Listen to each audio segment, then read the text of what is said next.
Moi, j'ai été prof de droit d'économie. J'ai enseigné le droit à l'économie pendant 10 ans. Donc j'ai enseigné la création monétaire, comme tous les profs d'économie. Et je l'ai enseigné comme aujourd'hui c'est enseigné, c'est-à-dire que ce n'est pas de façon critique du tout. On décrit, on dit, voilà, c'est comme ça, les banques privées créent la monnaie, ensuite elles vont se refinancer en fonction de leur part de marché, elles vont se refinancer auprès de la Banque centrale. Et puis je passe à un autre sujet, parce que quand on est à un cours d'économie, il y a plein de choses à voir, hein. Il n'y a pas que la monnaie, il y a le chômage, l'inflation, il y a plein d'autres choses. Ça ne m'a même pas effleuré, jusqu'à il y a 3-4 ans, ça ne m'a même pas effleuré de contester le système fondamentalement, structurellement, viscéralement, ça ne m'a pas effleuré d'être révolté. Et Frédéric Lordon, c'est un ami, c'est quelqu'un que j'aime beaucoup, avec qui on discute beaucoup, et qui me disait, quand je lui ai commencé à lui parler de création monétaire, en disant, mais c'est incroyable ce truc, quoi, les banques privées qui créent la monnaie, Frédéric me disait, mais enfin, tu tombes des nues, enfin, d'où tu sors, tout le monde sait ça, on apprend ça en première année de fac. Alors, c'est vrai qu'on apprend ça en première année de fac, mais on n'apprend pas à se révolter. On apprend en première année de fac que c'est comme ça et c'est bien comme ça. Mais c'est pas pareil que si on l'apprenait en disant « Et qu'est-ce que vous en pensez ?»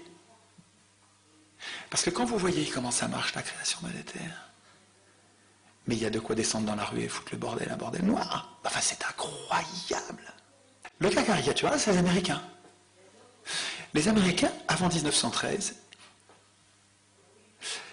ils avaient une banque centrale, mais qui était encore sous contrôle des citoyens, plus ou moins. Et puis, ils n'avaient pas d'impôt sur le revenu. Ils n'avaient pas d'impôt sur le revenu. La même année, 1913, alors je veux dire, ils peuvent marquer cet anniversaire d'une pierre noire. La même année, les banquiers privés, 5 banquiers, ont réussi avec des manœuvres qui sont... Vraiment, il faut lire ça, quoi. C'est passionnant, il faut lire ça. Il y a 2 gars qui ont enquêté toute leur vie sur le sujet et qui ont retracé ça méticuleusement. C'est passionnant. 5 banquiers qui ont réussi à obtenir que quand l'État américain a besoin d'argent, il n'y a pas de problème. C'est nous, les banquiers privés, qui allons lui donner, qui allons lui prêter, avec un intérêt de 6%. C'est incroyable. C'est génial. C'est génial. Donc, depuis, alors ils n'étaient pas endettés à l'époque, du tout. Les États-Unis n'étaient pas endettés. Aujourd'hui, la Fédérale Réserve, alors ils ont décidé de s'appeler Federal Reserve pour que ça ne sente pas. La banque centrale privée, les Américains ne voulaient pas de banque centrale, ils ne voulaient pas la domination de Wall Street, ils ne voulaient pas, ils savaient que c'était dangereux, ils n'en voulaient pas. Et ils ont fait un truc malin, ils ont dit on va l'appeler Federal Reserve. Mais ils ont gobé ça, ils ont voté ça à Noël à l'arrache, ils se sont fait enfumer. Et alors depuis, la dette ne fait que grimper, mais grimper.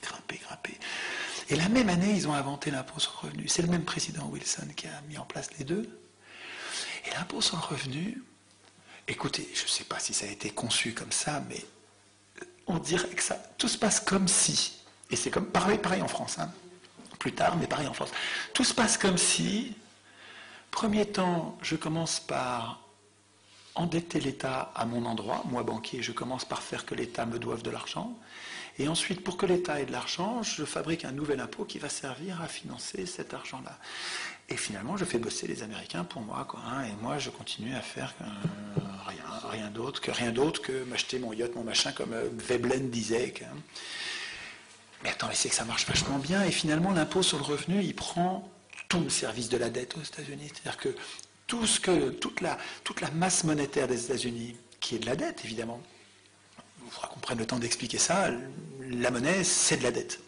De la dette de l'État ou de la dette de la banque, mais c'est que de la dette. En France, c'est pareil.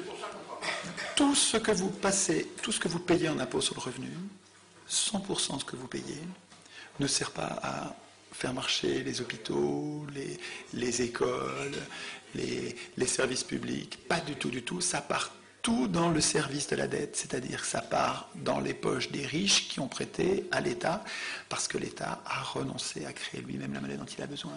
L'État, c'est l'État. Nous, en fait, nos représentants, en fait, des félons, des traîtres ont obligé l'État, nous ont obligés à nous endetter auprès d'acteurs privés, donc des gens qui, par définition, ont de l'argent. S'ils peuvent nous prêter, c'est qu'ils ont de l'argent. À nous endetter auprès de ces gens-là, en leur payant un intérêt. Et cet intérêt, alors il a grandi depuis 1973.